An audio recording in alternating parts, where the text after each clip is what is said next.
Hablar de la religiosidad en el mundo antiguo mexicano nos lleva por diferentes caminos y por diferentes vericuetos, no solamente cómo fue registrada tras la conquista de México este aspecto tan particular, sino cómo entrar de lleno a un tema tan seductor, tan atractivo, que fue registrado en diferentes soportes y en diferentes historias generales. La religión es uno de los mejores aspectos, o por lo menos que los investigadores han avanzado más en concreto, es decir, más conocidos, dentro de la antigua cultura mexica. Y en esto quiero hacer la salvedad. O sea, voy a enfatizar y voy a recortar mi análisis y mi exposición puntualmente del mundo mexica. ¿Y por qué en el mundo mexica? Y para ser más específica, el mundo mexica tenemos más referencias, donde contamos más referencias para poder entender esta religiosidad, ¿sí? De esta área, ¿sí? Estoy hablando del Altiplano Central, que fue una de las áreas esenciales para la conformación de la superárea cultural denominada por Paul Kirchhoff a fines de la década de los 40 del siglo pasado como Mesoamérica. Digo, ¿por qué la religiosidad es uno de los temas y la religión en particular es uno de los temas que más ha seducido y más atracción ha tenido, no solamente en el día de hoy, sino desde el fin del siglo XIX, y si nos remontamos con más especificidad, después de la conquista, o sea, cómo rápidamente los franciscanos, la primera orden que llega a este territorio, denominado por Hernán Cortés como Nueva España, van a dejar registro de esta práctica. La pregunta es una pregunta válida, es una pregunta necesaria. ¿Por qué? ¿Por qué dejan registro de esto? ¿Y qué se entiende o qué se decodifica de esta práctica? En primer lugar, porque recordemos que la conquista, esta empresa conquistadora con determinados fines militares, ¿sí? Pero también religiosos, y uno de sus elementos es la evangelización. Es precisamente la evangelización y estos primeros frailes que llegan a nuestro territorio, que van a preguntar, que van a registrar, diríamos hoy, pero con muchísimo cuidado, etnográficamente, las prácticas de estos pueblos. ¿Para qué? ¿Cuál es el sentido? Para evangelizar. Este es un punto esencial y por eso el corpus documental que tenemos desde la historia general de Fray Bernardino de Sahagún, del dominico Fray Diego Durán, donde tienen esta preocupación para compartir con sus compañeros de órdenes qué prácticas religiosas y qué debían extirpar si tenían estos antiguos pueblos. Digo, esto es muy importante porque, digo, en casi todas las fuentes de información, en el corpus documental, ¿sí? Van a destacar, siempre se enfatiza la importancia de la religión en la sociedad del México antiguo. No quiero decir, y cuando están hablando del México antiguo, están haciendo referencia al altiplano central, ustedes para del área maya o del área de Oaxaca o de la costa del Golfo de Occidente o del norte de nuestro país, sino que específicamente voy a abocarme hacia México Tenochtitlan porque es donde tenemos información y también una serie de estudios importantes para trabajar y tratar de acercarnos a comprender este complejo proceso. Pueden escogerse dos rasgos característicos principales de la religión, ¿sí? De esta religión que algunos han denominado mesoamericana y otros han focalizado, ¿sí? Digamos, ya en una discusión mucho mayor, avanzado ya a pleno siglo XXI, una religión antigua. En primer lugar, que esta religión tenía características politeístas, es decir, es una muchedumbre de deidades, desde los etéreos o invisibles a los de forma material, humana o animal, que nos explica la existencia del mundo, su creación y la naturaleza de sus distintas manifestaciones. Las deidades aparecen entre los hombres. Los hombres vivos personifican a las deidades en la tierra y los muertos se suman mundos sobrenaturales. Esta sería la primera característica para poder entrar de lleno a esta discusión. El segundo nivel, que nos está mostrando, como les comentaba, la complejidad, es el desarrollo exuberante de una infinidad de ceremonias que relacionan el hombre con los dioses, este hombre mesoamericano con las deidades. Esta también es una segunda característica importante que nos permite de esta manera poder avanzar en torno a la complejidad que son los dioses y las deidades. ¿Por qué? Porque estos dioses representan los diferentes elementos de la naturaleza y los diversos grupos o actividades humanas. De este modo, hay dioses de distintos astros, como el Sol, la Luna, Venus, las estrellas o la Vía Láctea.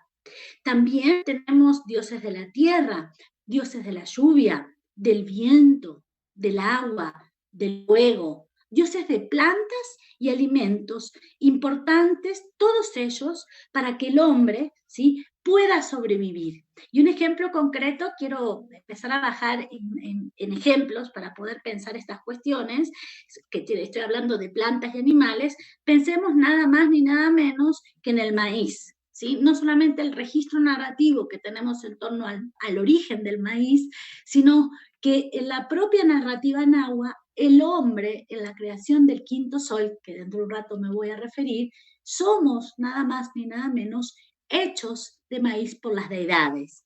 También tenemos la representación del maguey, de la sal, el pulque y varias hierbas medicinales que aparecen representados en varios de los códices. Los dioses corresponden también, como les comentaba anteriormente, a actividades humanas y a grupos sociales.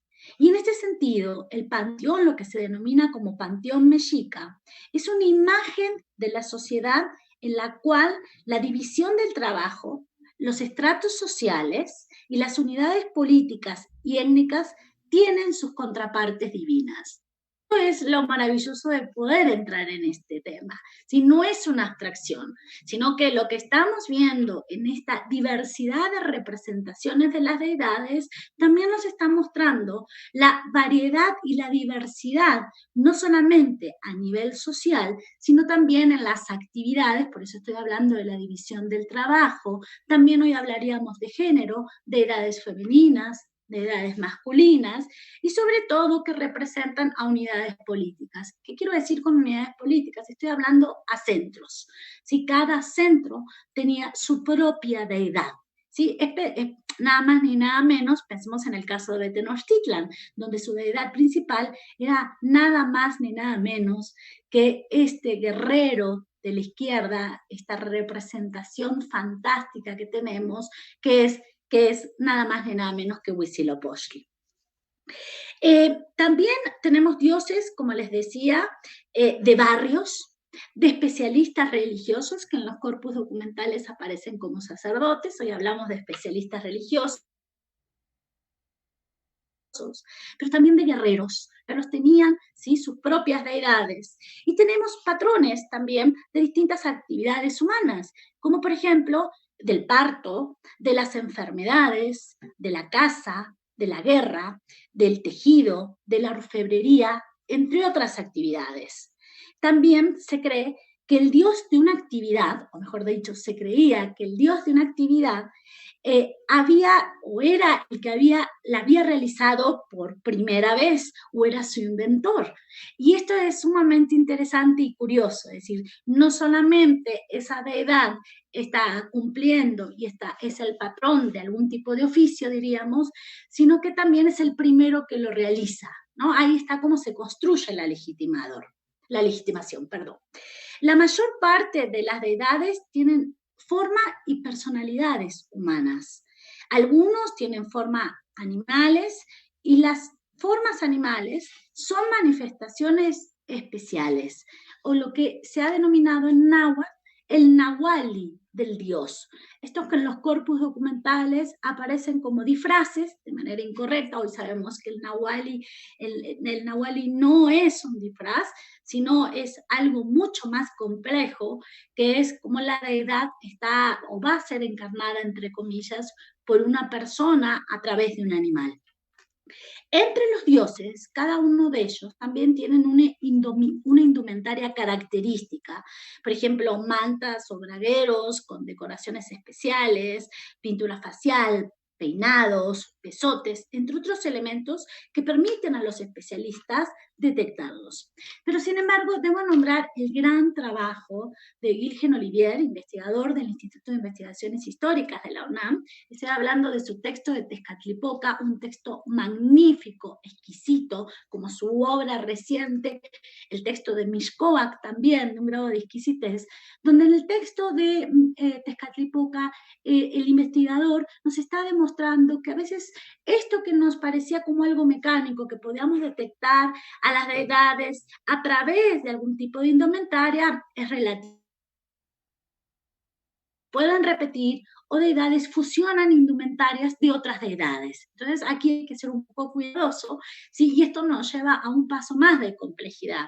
No todo lo que vemos aparece directamente vinculado con todos los rasgos de esa deidad, sino que hay que hacer un estudio mucho más detallado para poder saber cuál de ellas estamos haciendo referencia o están haciendo referencia. Varios dioses se suelen representar con instrumentos o armas distintivas de las ocupaciones o grupos de los cuales son patrones. Y a menudo aparece, y esta es una característica que quiero enfatizar con ustedes, aparecen en parejas de hombre y mujer. Específicamente, y es el tema de la clase de hoy, tenemos el caso de las diosas, ¿sí? Y aquí sería, por favor, la primera imagen. Tenemos a estas diosas, la principal división del trabajo se va a relacionar con la edad. Estamos viendo una exquisita representación de Xochiquétzal en el Códice Borgia, donde siempre va a ser representada como una mujer joven y hermosa, es decir, está asociada a un momento sexual activo, a la reproducción, es una deidad muy sensual, que aparte aparece en un momento bastante peculiar de la narrativa náhuatl, tiene que ver en el Tamuanchan, los hechos que suceden en el Tamuanchan, y cómo Xochiquétzal es la que produce una de las cortes, una de las fracturas, o las primeras fracturas que aparecemos o que aparecen registradas en el corpus documental a partir de un acto sexual. En un segundo nivel tendríamos otra deidad, la siguiente, por favor, que es también otra magnífica pieza, otra imagen de Tlazolteotl, también del Códice de Borgia, que es una deidad, se la conoció como la deidad de la carnalidad. Se asocia y se asoció a las actividades de la mujer madura. ¿Sí? Si ustedes prestan atención y pueden comparar y les interesa comparar otras imágenes de Tlazolteotl, su boca, ¿sí? Siempre aparece marcada alrededor de su boca, ¿sí? Con pintura oscura, negra. Esto tiene que ver, y precisamente por eso estoy diciéndole que está asociada a la deidad de la carnalidad, o sea, como una de las características más relevantes para poderla encontrar en esta compleja red de imágenes que tenemos en ella. Y la tercera deidad, ¿sí?, que vamos a contar, es Tosi. ¿Quién es Tosi? Es la patrona de las médicas y las comadronas. Es la deidad asociada no solamente no a la mujer madura, sino a la mujer mayor, fuera de la sexualidad, pero sí, fíjense, a la patrona de las médicas y las comadronas son las que posibilitan dar a luz y la reproducción de la comunidad. Esto es interesante y las estoy poniendo como un ejemplo porque tal vez estaríamos presentes ante la representación de una misma deidad, quizás una misma deidad femenina, pero que según la edad, ¿sí?, según la edad, va a recibir diferentes nombres, como Xochiquétzal en su momento de alta reproducción, Tlazolteotl en su momento de maduración, y Tosi, como nuestra abuela, también la conocemos con ese nombre, sí que aparece en el momento que va a posibilitar el círculo de la vida, pero que en sí estaría engendrando una misma figura, una misma deidad femenina que según la edad va a recibir diferentes nombres. Es decir, los dioses o grupos de dioses pueden estar asociados también a direcciones cardinales y a periodos calendáricos, de manera que rigen distintas partes del mundo y diversos periodos del tiempo. Y estoy hablando de esto porque tanto el tiempo como el espacio son creaciones de las deidades. O sea, el tiempo y el espacio son creaciones de las deidades y esto no es un dato menor. Esto se desprende entonces que un Dios puede tener una multiplicidad de aspectos y funciones. Los dioses se van a representar en forma de ídolos. Sus especialistas o sacerdotes y las víctimas que se les sacrifica van a tomar también su forma y se les trata como al Dios mismo. Y un caso específico de lo que estoy hablando tiene que ver con la famosa representación del joven Tezcatlipoca, la representación que se va a elegir cada año, un joven con características físicas perfectas, durante un año va a tener una muy buena vida, de buena comida, de mujeres a su disposición, hasta ser sacrificado. ¿Sí? Ahí tenemos un registro muy interesante de su sacrificio y cómo se va a renovar este círculo. ¿Sí? Pero la figura de este joven Tezcatlipoca está registrado de manera elocuente con características muy importantes. En torno a los dioses, creadores y mitos cosmogónicos, que es otro de los temas importantes para tomar a cabo, es preciso empezar o introducirme que los mitos, o lo que conocemos como los mitos cosmogónicos, nombran a los dioses principales en su papel de creadores, por un lado, o de creados. Esto acá se divide en dos niveles. Vuelvo a decir, en creadores o creados. Y se menciona no solamente su residencia y actividades. De esta manera nos permiten dar la base para una clasificación de las numerosas deidades según los propios conceptos de los antiguos mexicanos. Vuelvo a decir, según los propios conceptos de los antiguos mexicanos, pero acá tenemos un filtro, que esa información proviene de los indígenas del siglo XVI después de la conquista. Entonces acá tendríamos un filtro para poder entender cómo esos informantes claves van a dar cuenta de esta religiosidad y de estas deidades, pero ya en el momento de la conquista, después de la conquista. El punto de arranque, ¿sí?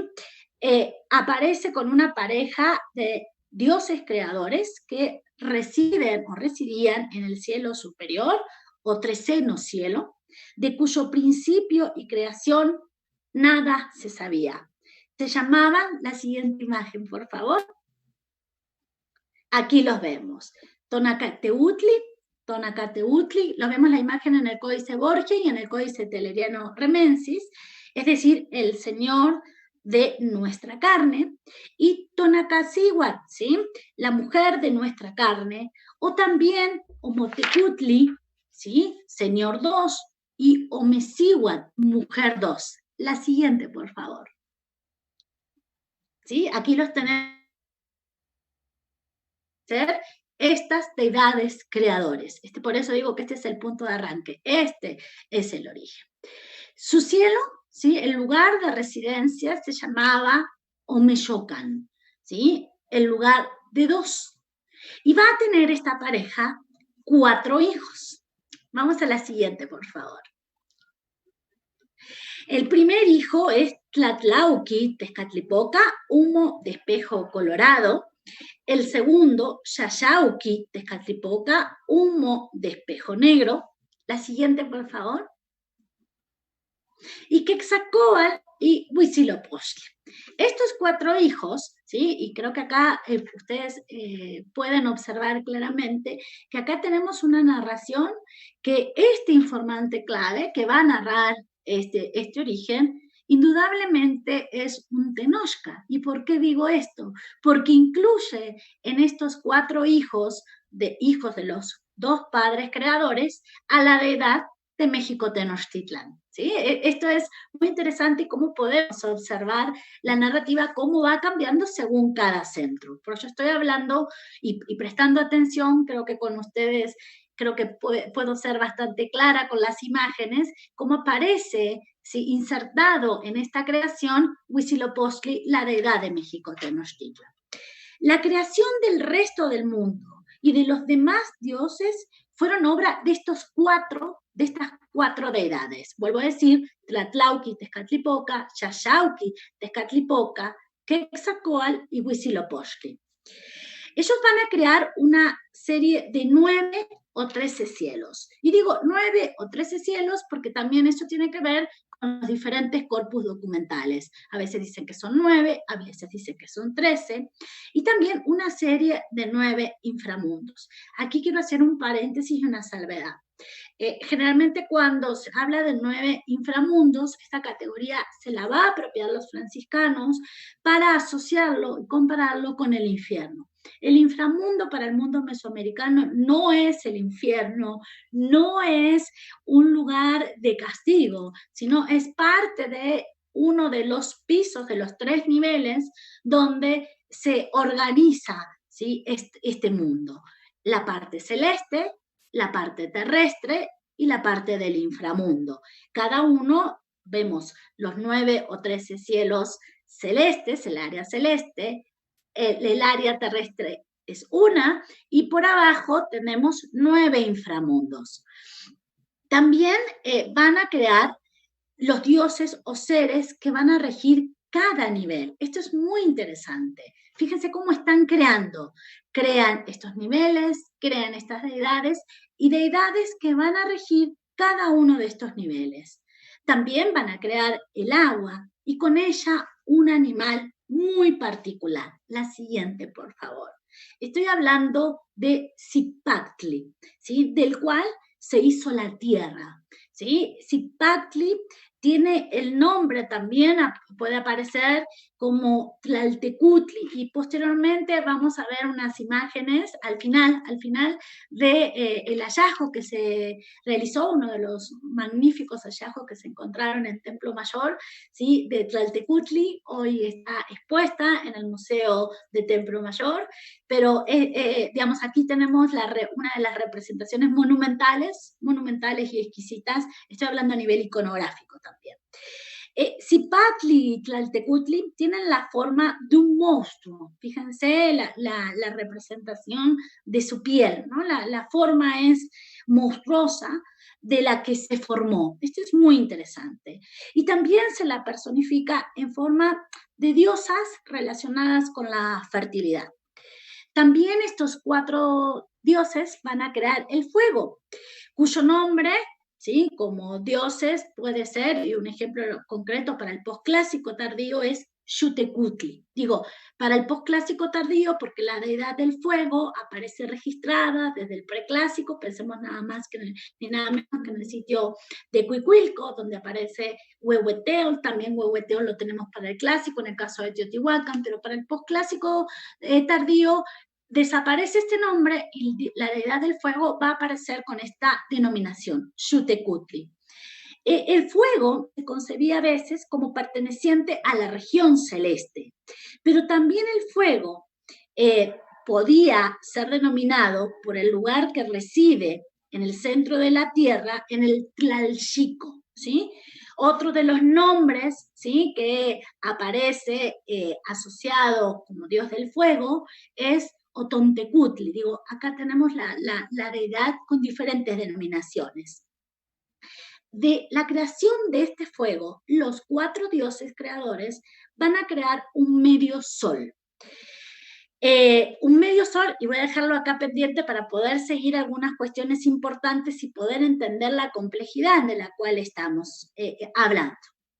Otro de los cielos que aparece en los corpus documentales de manera recurrente y que tenemos para trabajar al respecto un texto maravilloso, que estoy hablando del texto del doctor Alfredo López Austin, estoy hablando de su libro Tamoanchan y Tlalocan, y por eso hago referencia, no solamente estoy dando bibliografía recomendada para acercarse y comprender este mundo tan complejo de la religiosidad náhuatl es el Tlalocan, ¿sí? El Tlalocan lo conocemos la siguiente, por favor, como el lugar de los dioses del agua.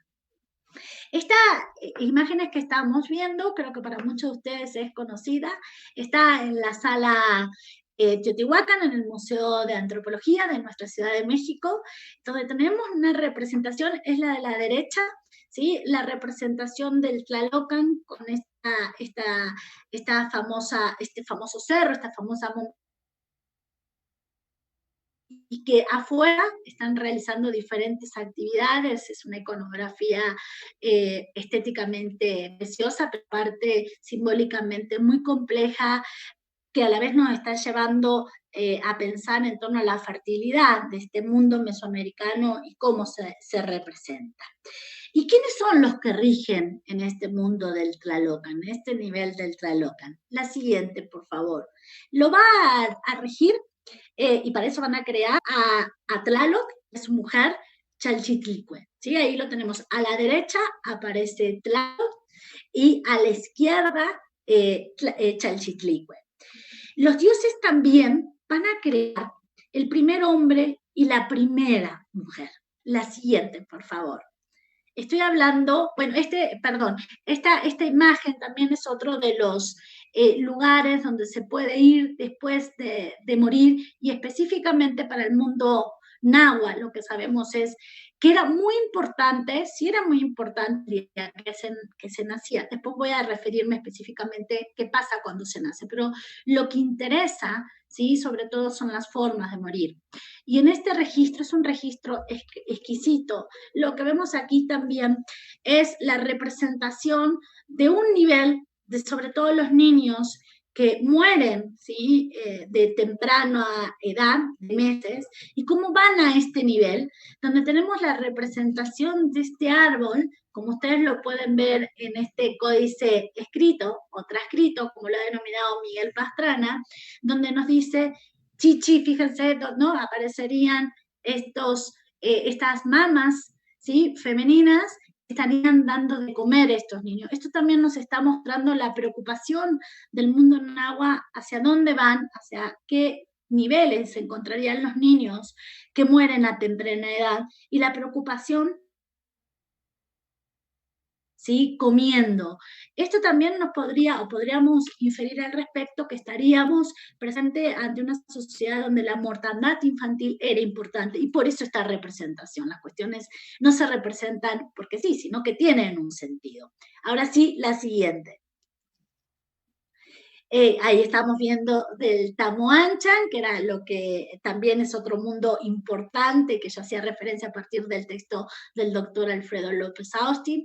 Tamoanchan, lugar de residencia, esta imagen preciosa del Códice de Vidobonensis, con este árbol sagrado, cómo surge la humanidad de esto. Es realmente un espacio discursivo con un soporte exquisito, es un árbol sagrado donde se están llevando a cabo sacrificios, ¿sí? Donde va a partir y donde se va a crear esta humanidad. La siguiente, por favor.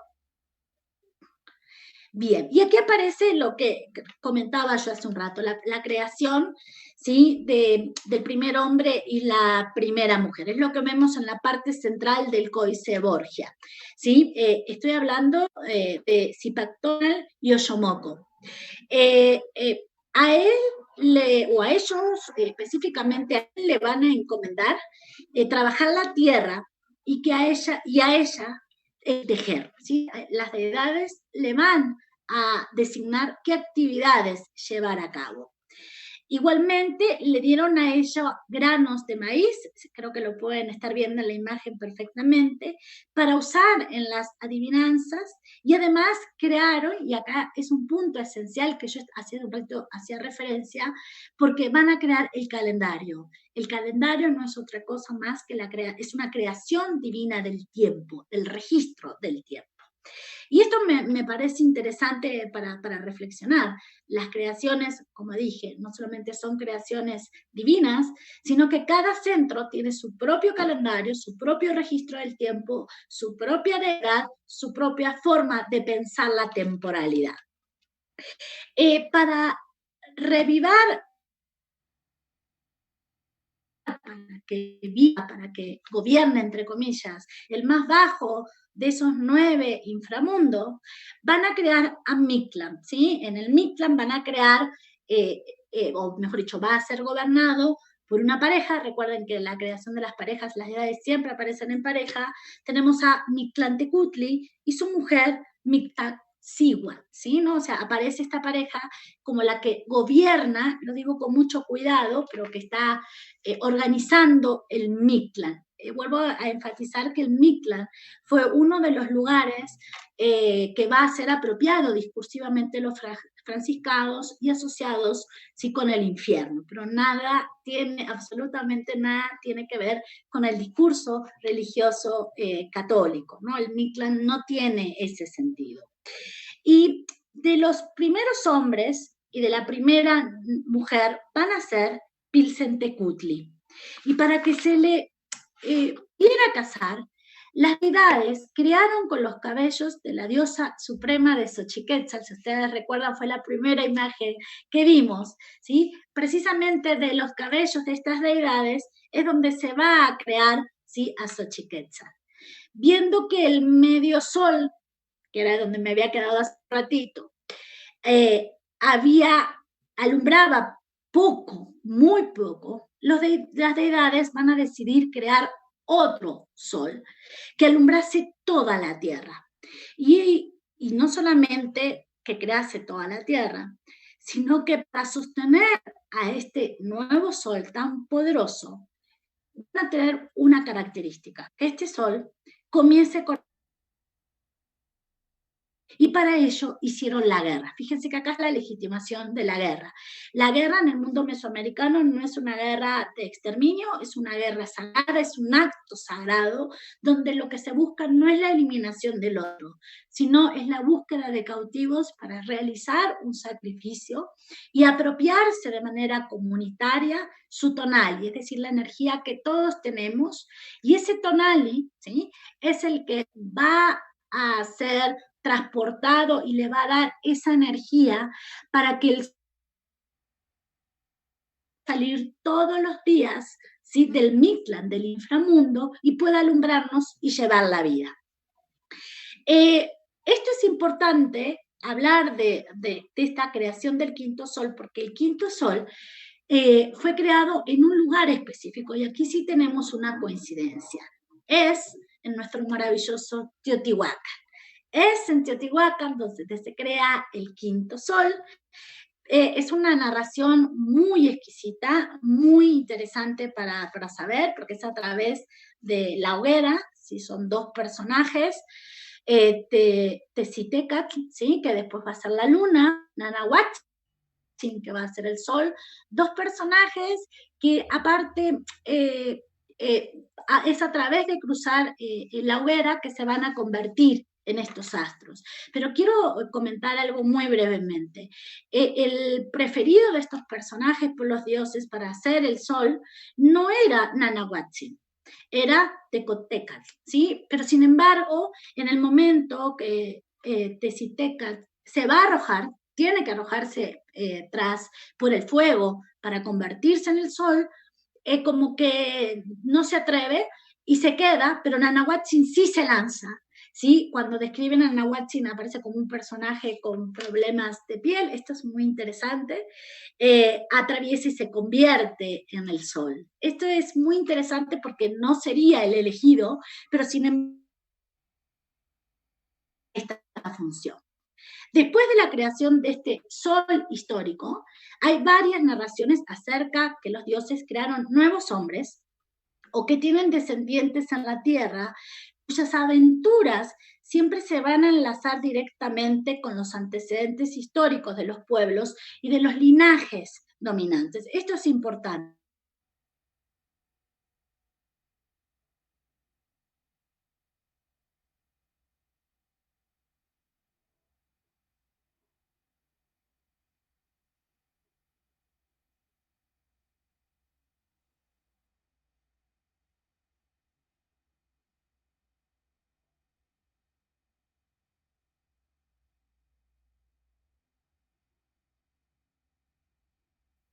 nacimiento, todo individuo adquiría su tonali, que es lo que yo estaba haciendo referencia.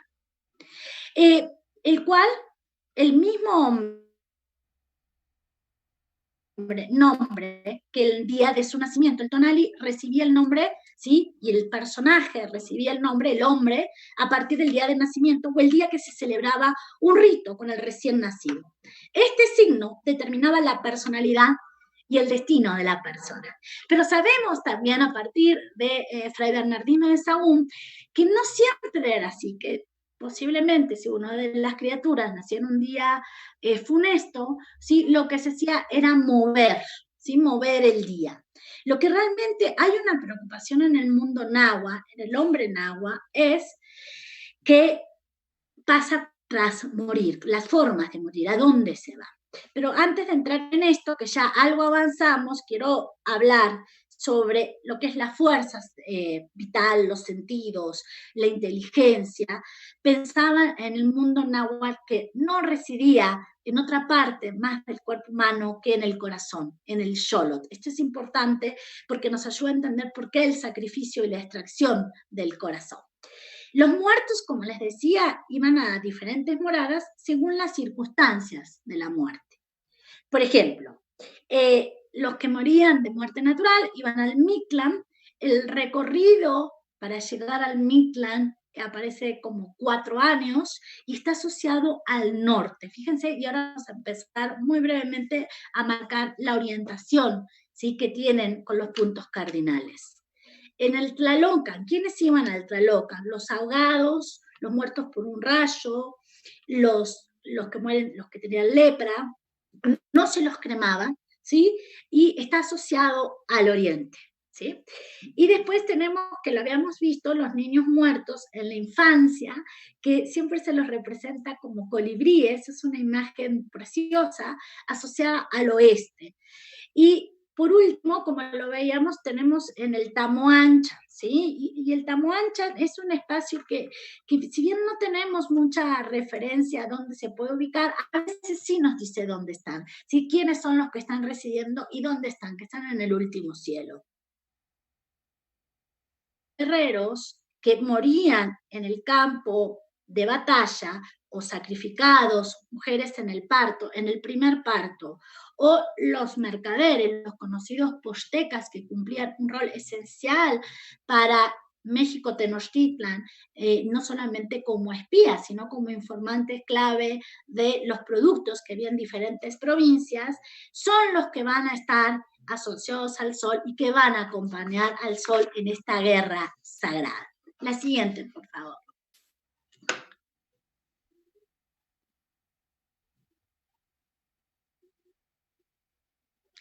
Estoy mostrando aquí, ¿sí? Algunas imágenes de lo que conocemos como los señores de la noche. Esa manera de ejemplo para podernos acercar a la complejidad que implica trabajar, ¿sí? Las deidades en el México antiguo.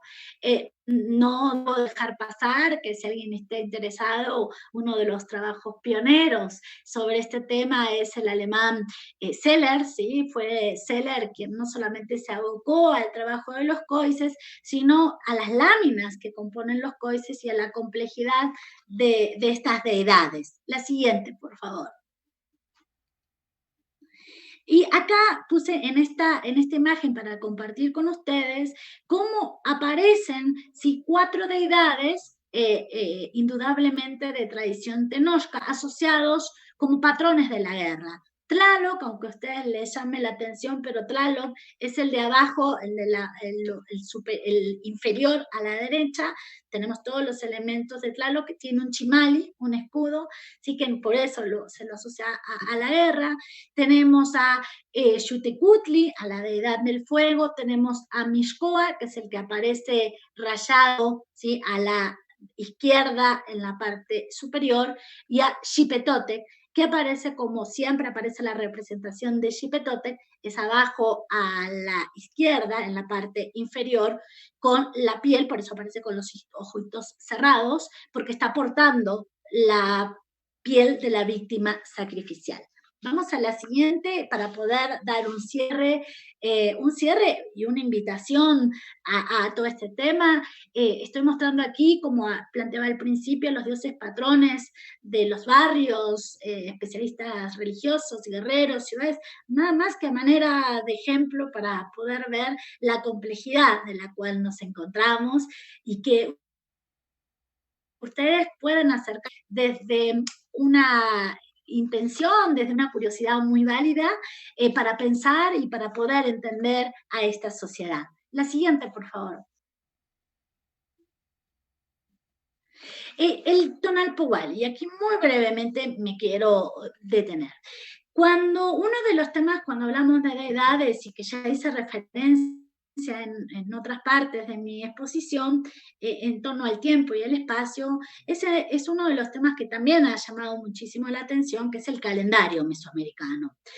¿Por qué el calendario llama tanto la atención? Porque regulaba toda la clase, todas las clases de actividades económicas y sociales, pero en especial, sobre todo, y pongo el énfasis en o en el orden ceremonial religioso. Si no se hacen las ceremonias como cada uno piensa, sino que hay un orden, y eso lo da. Los básicos del calendario estaban estrechamente ligados por la visión del mundo sobrenatural, aunque hay algunas diferencias entre los calendarios de los distintos grupos mesoamericanos. Todos ellos tienen una base común, ¿sí? Aunque, vuelvo a decir, son diversos en cada centro y en cada área, todos tienen una base común. El antiguo calendario mexica consta de dos cuentas distintas: la cuenta de los días, el Tonalpowali, que es lo que estoy mostrando con ustedes, ¿sí? Y por el otro lado, la cuenta del año, el Xiwit, ¿sí?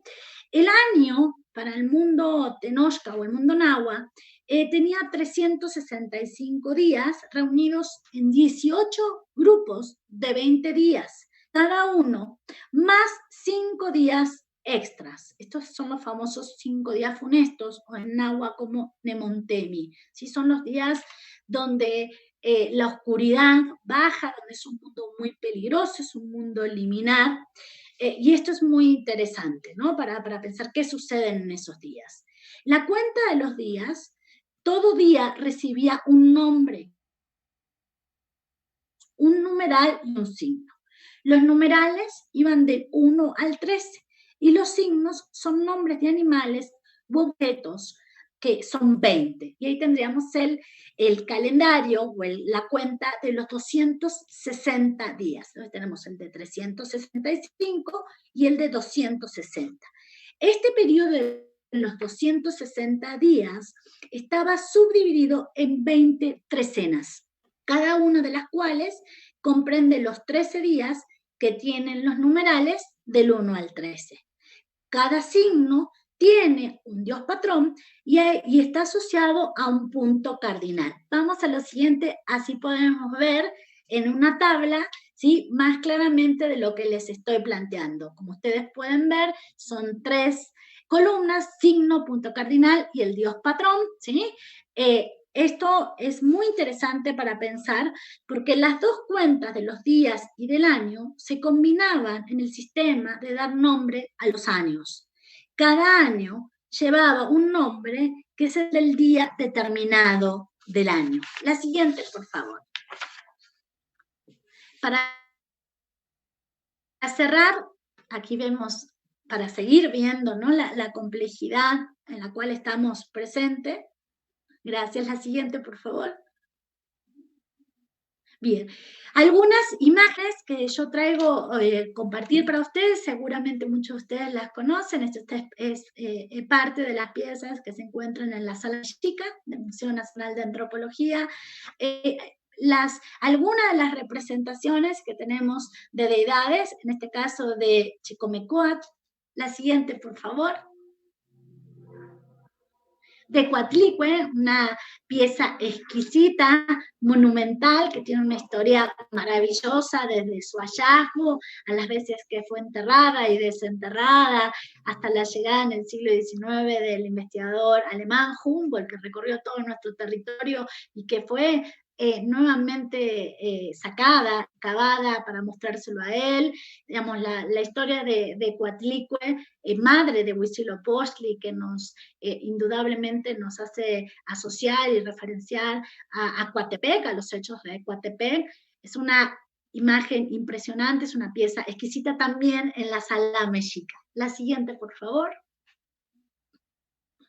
Y tenemos las famosas ciguateteo, ¿no? Estas mujeres que mueren en el primer parto y que aparecen bajan al nivel terrestre en estos días funestos. La representación también son de la sala mexica. Son muchísimas las representaciones que tenemos de las ciguateteos, de las tzitzimine, que también están íntimamente asociadas a ello. Claramente, como ustedes pueden darse cuenta, la representación iconográfica es muy clara, son mujeres muertas y hoy sabemos que son las muertas en el primer parto. La siguiente, por favor. Xochipilli es, bueno, otra de las piezas también en la misma sala, esta pieza proveniente de Tlalmanalco, fue una pieza hallada en Tlalmanalco, es una pieza exquisita, vemos a esta deidad, ya sabemos a partir de los estudios que hizo la propia UNAM y el propio Instituto Nacional de Antropología, que las flores que están adornando su cuerpo y son plantas maestras, es decir,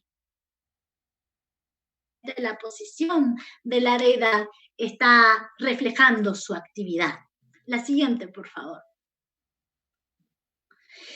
Como les decía hace un ratito, aquí estoy mostrando las imágenes de diferentes piezas, como Tlaltecutli, la representación de la tierra, esta imagen tan dura, ¿no? Una imagen que es muy diferente a como la podemos pensar desde nuestra tradición judeocristiana. La imagen de la tierra es salvaje, es agresiva, ¿sí? Y cómo aparece en diferentes piezas que están localizadas hoy en Templo Mayor. La siguiente, por favor, y con esto me despido. Y esta es la foto de cuando se topan, es el hallazgo en Templo Mayor.